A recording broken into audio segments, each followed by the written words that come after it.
Mission Impossible: The Final Reckoning is the Mission Impossible that's in theaters right now. Now, the movie that came before this, Dead Reckoning, I really recommend that you watch it. It looks really good in 4K. There's some unique action scenes, and it's really shot on location. It's one of the only movies where I can't think of one green screen shot in the Mission Impossible that came before this one. Now, the one that's in theaters has a lot of green screen shots. You know, there's not as much action. There's like hardly any action in this Mission Impossible. Also, I noticed that Rebecca Ferguson was not in this one.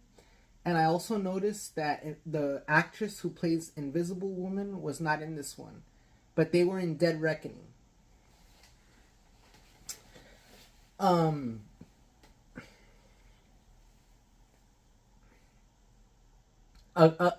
What's my opinion on this latest Mission Impossible? It's a bunch of people talking in rooms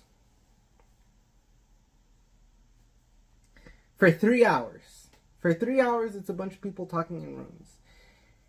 And I really can't recommend that you watch this in theaters. You know, when I was watching it in the movie theater, what were my thoughts when I was watching this latest Mission Impossible is I want to watch Fantastic Four. I kept thinking about the Fantastic Four when I was watching the movie. Like, why aren't I watching the Fantastic Four? Okay? And so this movie had a lot of green screen, a lot of people in rooms talking. You know, in real life, governments don't hinge the livelihood of the world on one agent, like Tom Cruise, who already looks like he's so old. All right? But, you know, on a positive note, you know, Haley Atwell is really hot. Haley Atwell is really hot, on a positive note. And, you know, that's my review of the movie. In the trailer, they show you the shot of the two biplanes.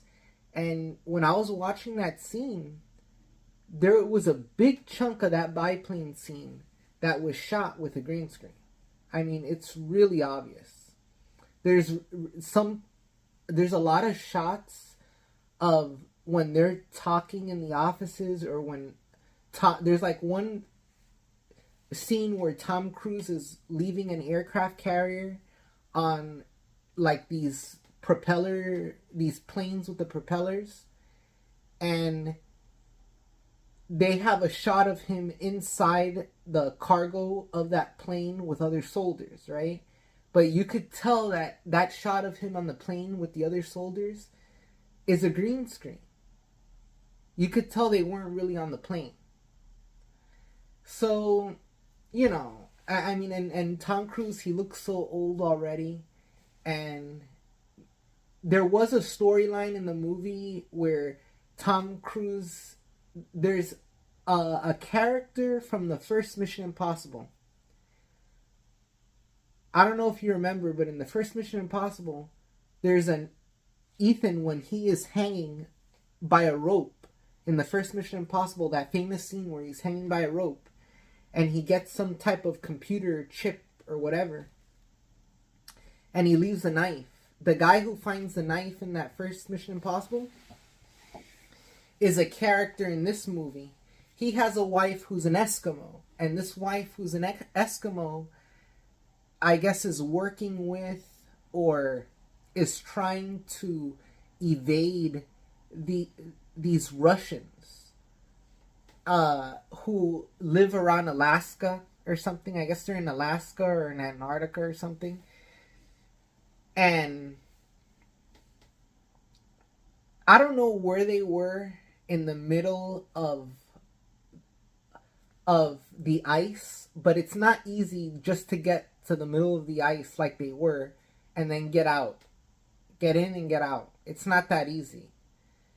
So they had this whole scene in Antarctica with ice and everything.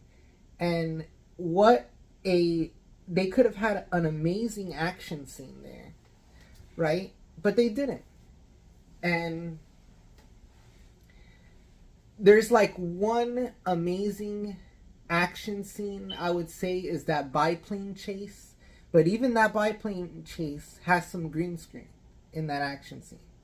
All right, and I understand that they filmed the stunts. You know, they actually got on a plane. They filmed the stunts. That's great, but there was some shots of Tom Cruise actually in the cockpit flying the biplane that looked like a green screen.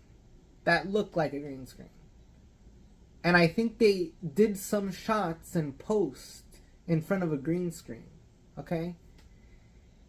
That's okay. I guess they did it to tell a story. I'm not so picky about it, but the story was really dumb. Like, the script to this movie was really dumb. Because they have a black female president. That's the other thing. Kamala Harris didn't win. I guess when they were making this movie, they thought that Kamala Harris was going to win the presidency. And she didn't. Alright? So in the movie, they have a black female president basically acting like Kamala Harris. And it's dumb. It's bad writing. Alright? It's a movie with bad writing. You know, that's why I like the Bourne Identity, the Bourne Supremacy, because they were smart. You could believe what was going on in the movie. So, I don't recommend you see this in theaters.